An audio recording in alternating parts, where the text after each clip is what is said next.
মানুষ জানে শেখ হাসিনা যদি রিটার্ন করেন রাজনীতিতে বাংলাদেশে কারবালার ময়দান উনি করে ফেলবেন, কারণ উনি একজন ভিনডিকটিভ প্রতিশোধ পরায়ণ। এটা দ্বারা ভারতকে একটা মানে এই কি বলে ভারতকে একটা সিগন্যাল দেওয়া হয়েছে, ওয়ার্নিং।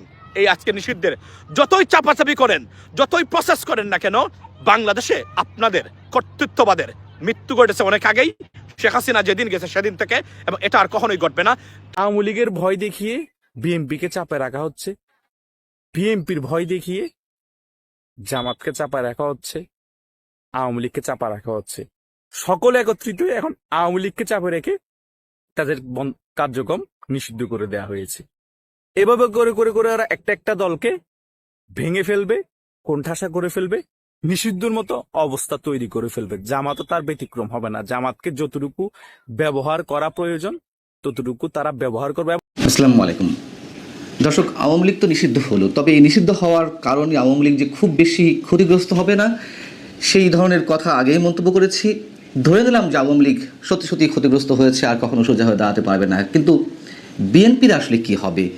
বিএনপিকে এখনও আশায় আছে যে নির্বাচন হবে, কখনো নরম সুরে কখনো গরম সুরে তারা যে দাবি জানিয়ে যাচ্ছে এবং তাদের সেই দাবি সরকার রাখবে, এটি মনে করার ন্যূনতম কোনো কারণ নেই।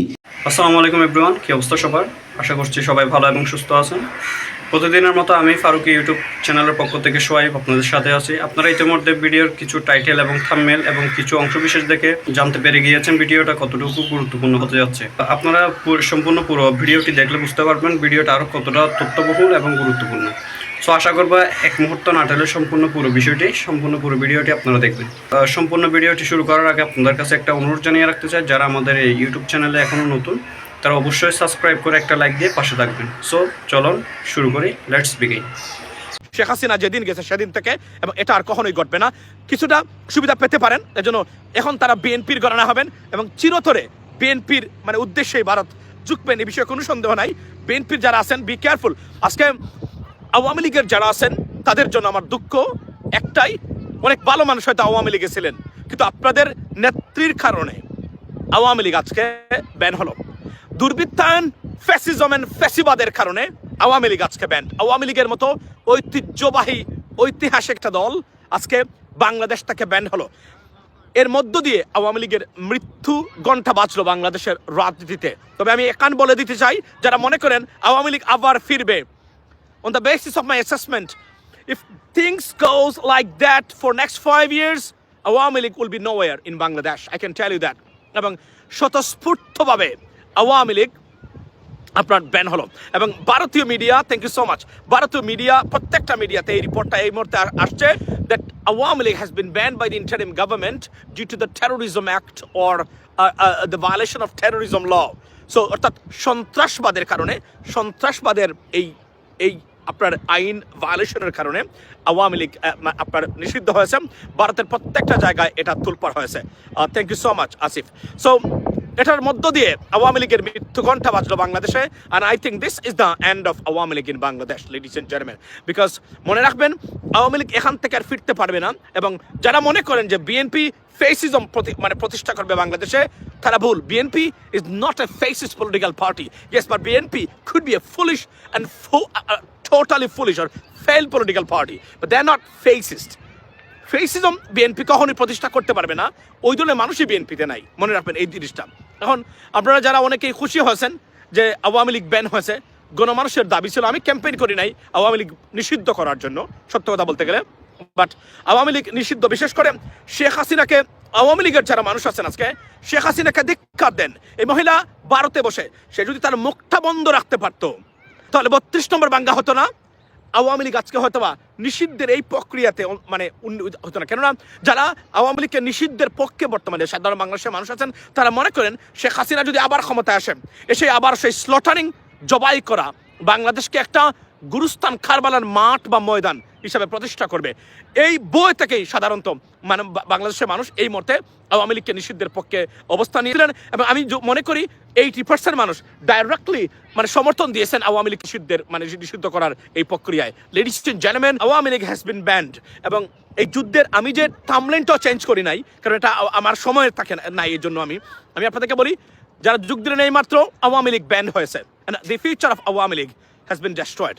There'll be no Awami League in Bangladesh in the name of Awami League. Yes, মুসলিম লীগের মতো আওয়ামী লীগ আসতে পারে হয়তোবা। বাংলাদেশে যদি বড় ধরনের সামাজিক এবং রাষ্ট্রীয় কোনো কিছু, সিলেটি ভাষায় কিছু খোকাবাই, সিলেটি ভাষায় কিছু বলে, সিলেটি ভাষায় কইলে যে সমস্যাটা দেখা দেয় সেটা হলো যে আমরা অনেকে তো বুঝুন না, তারা অনেক মানে বাংলাদেশের অনেক জায়গার মানুষ আছেন যারা সিলেটি বুঝুন না, তো তারা তো কমপ্লেন করবা যে ভাই কিতা হইয়া গেল আপনি, আরবিক না ইংলিশ না ফার্সি না চাংচুং পুং Chinese, what kind of bullshit is this? That's why আমরা আমরা তো সিলেটি ভাষায় মারতে পারি না। আমরা সিলেটি ভাষায় মারলে তো খারাপ নাই, আমরা সিলেটি মানুষের লাগে আলাদা সিলেটি ভাষা লাইভ করবো না, এটা don't worry about that, okay? So let me go back to my point.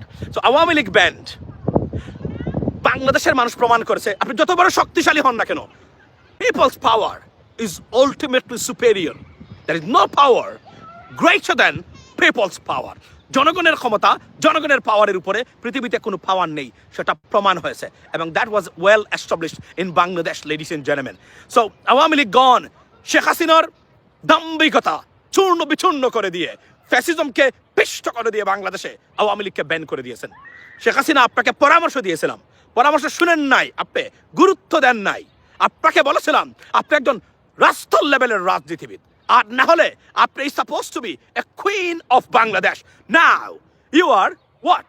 You are nothing, you are a garbage of Bangladesh, and not only for Bangladesh.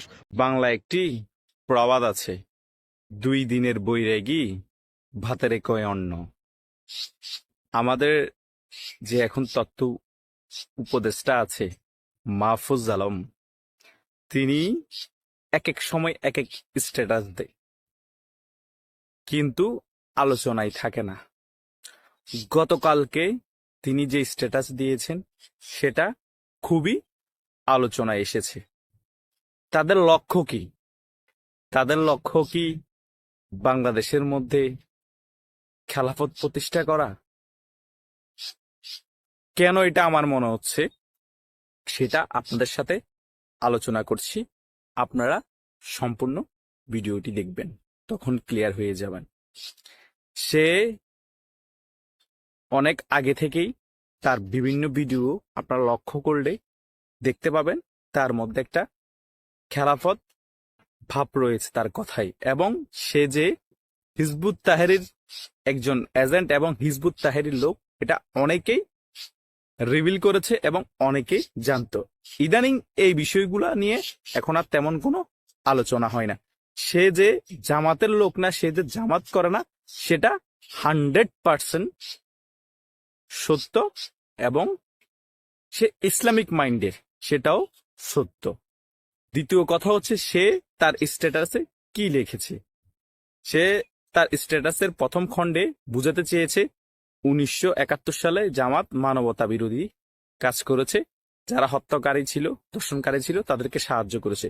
সেই জন্য জামাত এখনো ক্ষমা চায়নি, ইনিয়ে বিনিয়ে বুঝাতে চেষ্টা করছে তারা তৎকালীন সময়ে রাইট ছিল, তাই জামাতকে ক্ষমা চাওয়া প্রয়োজন।